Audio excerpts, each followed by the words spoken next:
Welcome to China Watch, the place for China experts, with the Epoch Times, one of America's largest independent newspapers. I'm your host, Terry Wu, here in Washington, D.C. Picture this. A person is about to fall into the ocean. He has a large rock shackled to one of his feet. Despite that, he's calm and polished. He assures everyone, "No worries, I'm a really good swimmer." What do you think will happen to him? Of course, this is just a metaphor to describe a situation that China is in. See if you predict correctly what the three parts of the imagery are. The rock is the majority of the Chinese economy. The person is the Chinese Communist Party, or CCP. And their claim, their ability to swim despite the rock, is their view on AI. Chinese leader Xi Jinping is trying to somehow pull China out of the downward spiral and yet at the same time reach an even greater prize, take over the United States as the world's number one power. To do this, Xi thinks that he has found the silver bullet. According to Sun Tzu's Art of War, failing to concentrate the best troops at the front is a key reason for defeat. In Chinese, that's 兵无选锋. The more direct translation is when an army does not select its edge. What's the edge Xi picked? Artificial intelligence. Since the first ever AI policy in 2017, AI has taken an increasingly prominent role in Beijing's central planning. In the AI Plus initiative announced last August, China's plan for next year is to achieve more than 70% AI integration across 6 key areas. The same metric by 2030 is 90%. What are those 6 key areas? Are those sectors in China? Yes and no. The areas are science and technology, industrial development, consumption, welfare, governance, and global cooperation. On July 17th, at the World AI Conference in Shanghai, Xi touted China's low-cost AI and offered 5,000 training courses to less developed countries. He also said China is committed to providing AI services to the rest of the world. That basically translates to taking over the world digitally by setting and reinforcing international standards. And why not? China has passed a bunch of laws that allow Beijing to prosecute anyone, including foreign citizens and companies, if their overseas actions harm China's national security or interests. Digital law enforcement? You bet. Will other countries turn into China's digital colony? Very possible. On July 16th, the day before Xi's speech at the conference, 29 countries, including Russia, Cuba, Brazil, and Venezuela, became founding members of a new intergovernmental body governing AI standards. The World AI Cooperation Organization also includes 10 African countries and 12 Asian countries. It's headquartered in Shanghai. That's a direct challenge to the U.S. leadership in artificial intelligence. Why is AI so important for Xi? I spoke to Mike Sun, who has advised American investors in China for decades.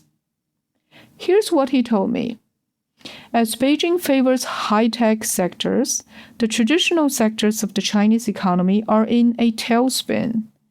If high-tech development cannot boost productivity and translate into sustainable growth, China's economy is doomed.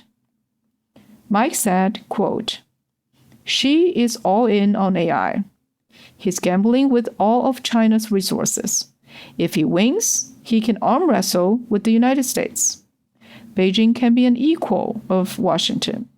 If he loses, China will be in a worse economic slump for decades onward." Unquote.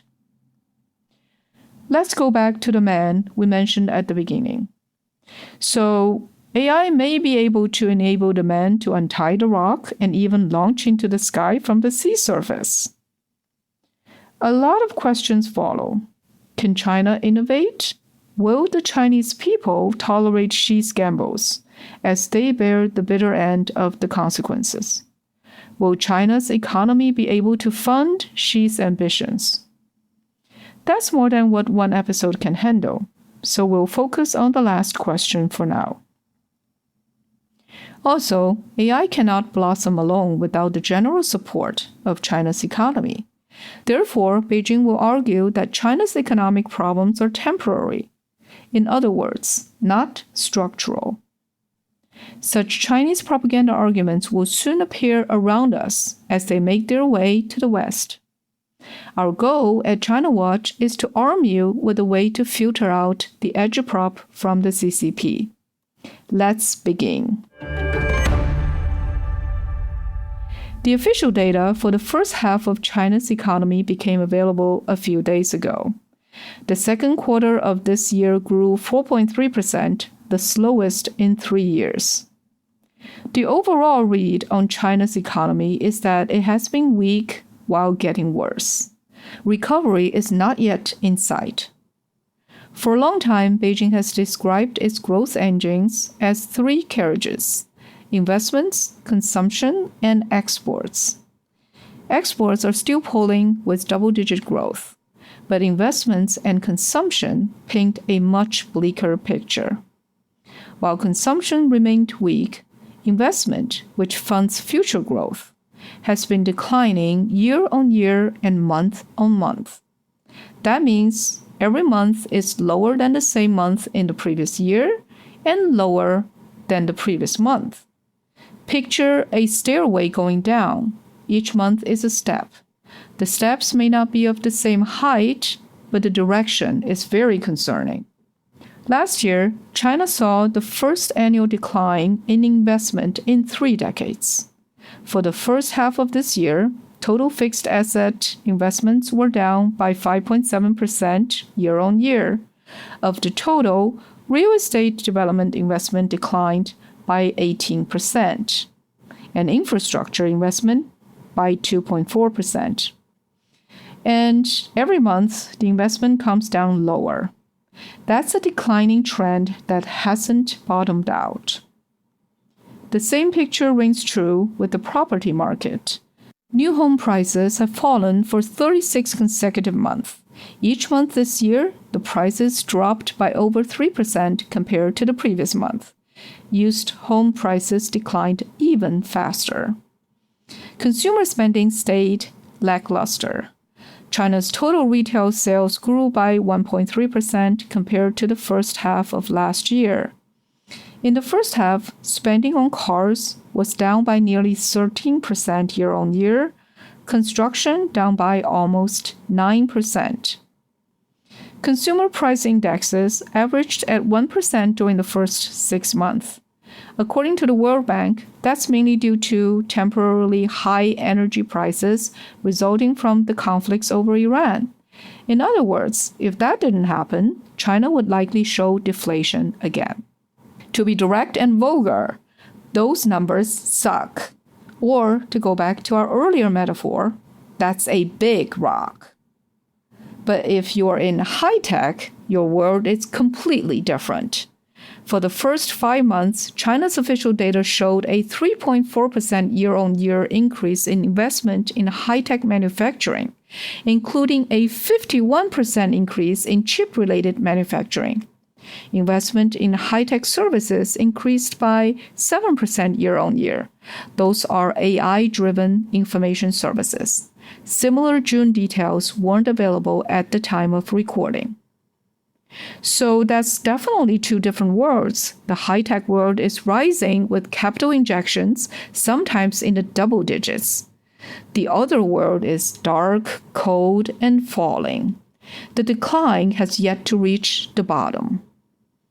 This goes back to Mike's point about Xi's gamble on AI to dig himself out of the hole of economic slump.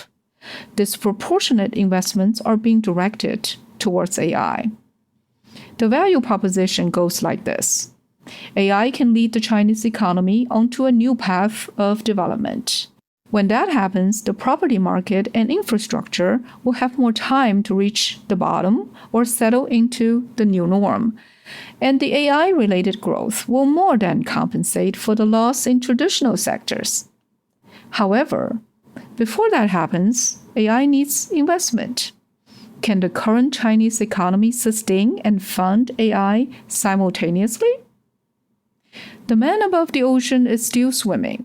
Part of his muscles will have to be dedicated to defying the gravity of the rock. And he's still reminding everyone that he's a really good swimmer. He has a swimming story to tell. That requires to use Xi Jinping's phrase to tell the China story well. What are the Chinese propaganda arguments I want to prepare you for, so you will know them when they appear in our world outside China? That's next. You're listening to China Watch, where you get, as one listener put it, in-depth factual truth. We never parrot Chinese propaganda.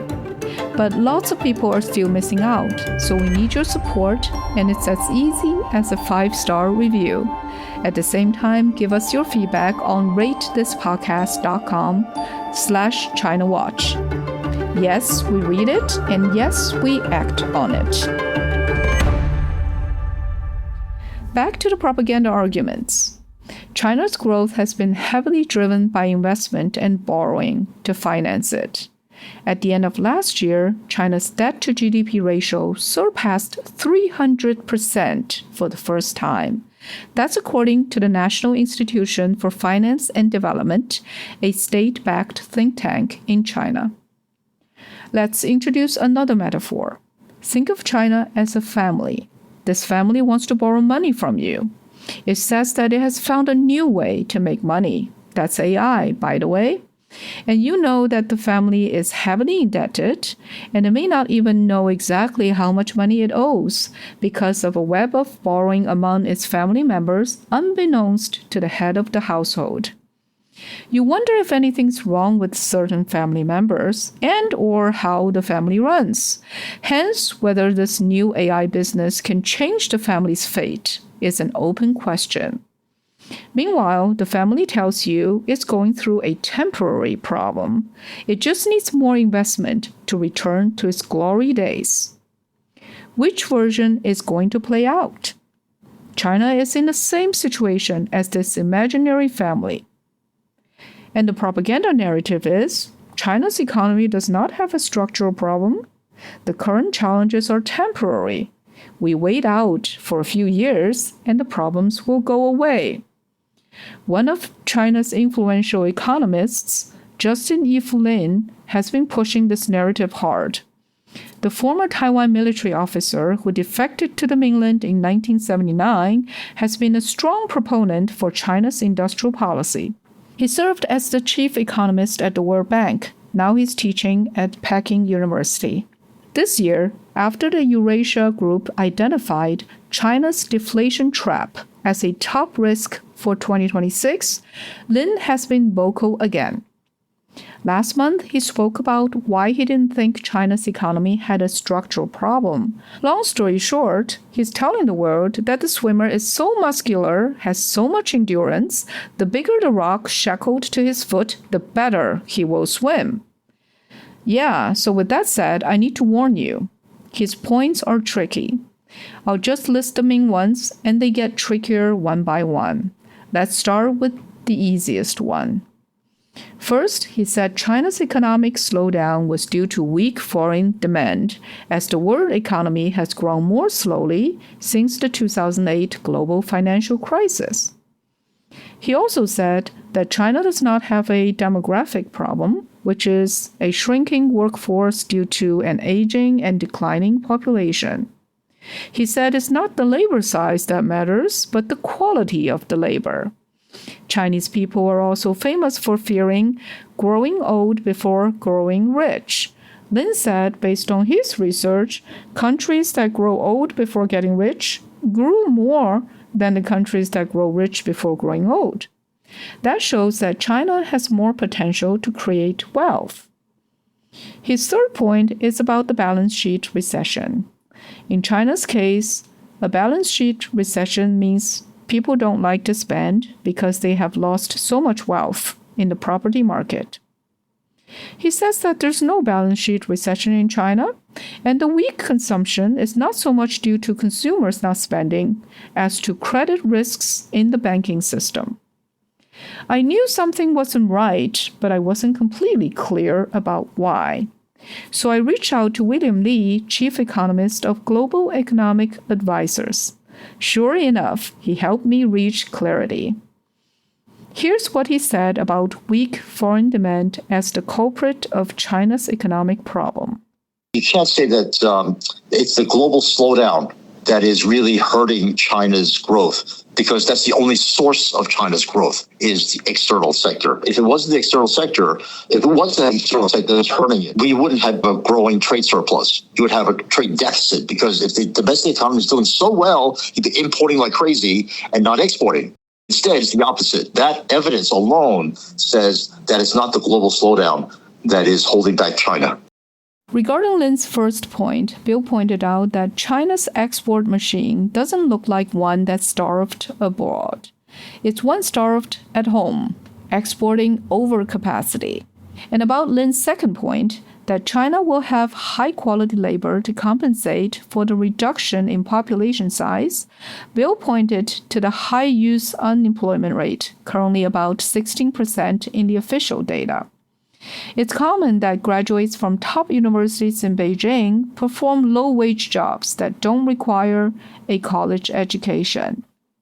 That argument that they don't have a demographic problem and whatever shrinkage in population they're experiencing is made up for by improved quality workers. The high quality worker is not the worker that's being absorbed into the economy and getting jobs. It's the low quality worker that's getting the job.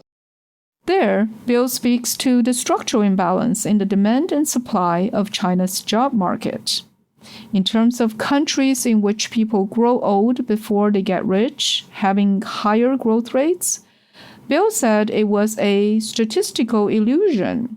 That's because poorer countries have a smaller base number, so the growth rate may look bigger. Poorer countries just have more room to catch up. Is a high savings rate good? And why does Lin admit problems in the banking system, but not with households? In the case of China, households not consuming is considered a good thing because people always like the idea of saving more. The difference is he's almost making it sound like it's voluntary saving. Households are just saving so much more, and that's such a good thing. It represents the strength of the household. No, it represents the weakness of the households, that they have to save more. He never says households are now forced to save more to make up for the loss in wealth and to make up for the uncertain future. Yeah. He's conceding his weakest argument. In other words, if you're going to criticize China as having a structural problem, the structural problem lies within bank lending, because banks are no longer as willing to lend as before. He's got to concede that, because that one is almost universally true. And Bill told me that fixing the lending issue is much easier than fixing household spending. You can change bank regulations to get banks to lend more, right? But you can't fix households that easily. Here's Bill's summary of the current state of China's economy. So far, the Chinese economy is still dependent upon exports, and the mismatch between domestic spending versus needing to export is still there. And the one blip in retail sales that has gone up does not make a trend. If this continues for 3 or 4 months, then I might start to change my mind. If retail sales, uninduced by swap schemes and policy schemes to boost retail sales today versus tomorrow, without any kind of scheme like that, if retail sales starts to pick up and employment and income starts to pick up, I say, wow, they turned the economy around. What about China's private sector? Aside from consumer spending, that's the other area that the West believes could offer a cure to China's current economic problem. Stay with us. By the way, China Watch is a weekly show with new episodes every Monday evening. Support independent journalism by subscribing to the Epoch Times. Drop us a quick 5-star review now on your podcast app or visit ratethispodcast.com/China Watch. Enjoy our music while you do that. Thank you.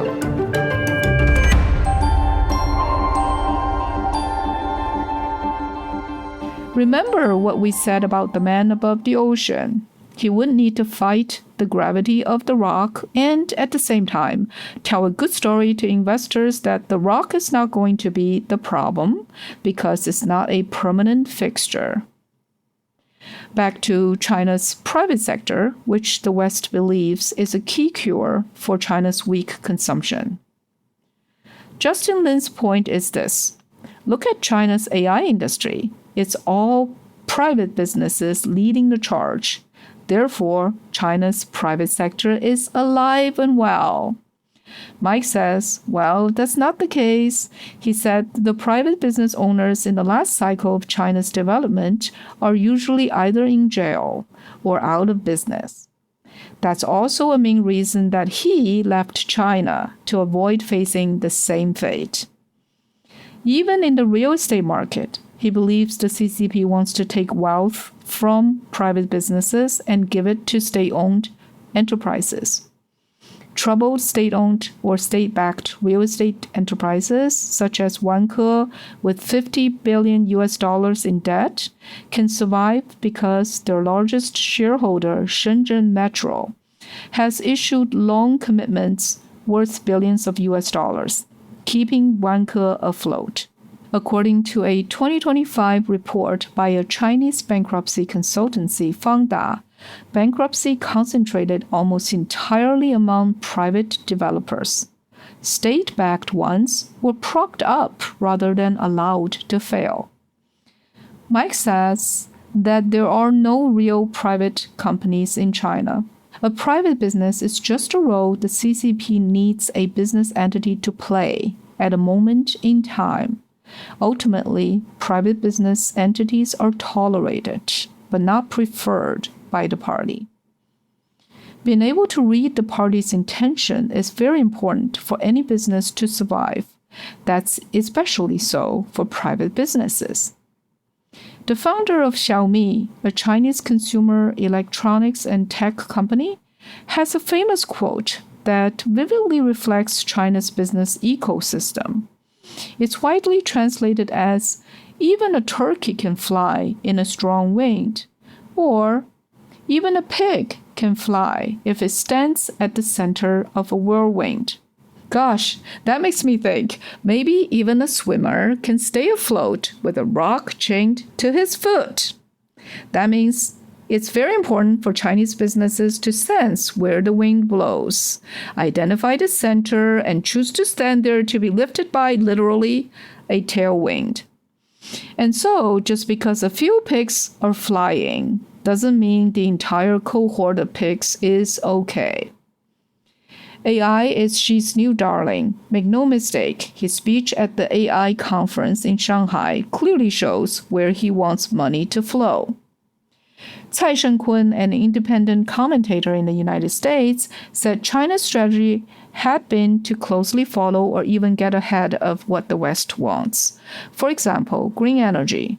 China doesn't care, but it began making renewable energy products when the West was still shouting slogans and conceptualizing. He said, quote, China's approach has been, I give you what you want because you will pay for it, and I'll take the profit, unquote. He said it was the case for green energy, and it's a similar case again for AI. He told me that China's AI cannot flourish by stealing and may soon lose direction. He doesn't think China can lead the world by AI. There have been accusations that China has been training its AI models by stealing data from US AI companies. At the Shanghai AI conference, China's Moonshot AI released its Kimi 3 model.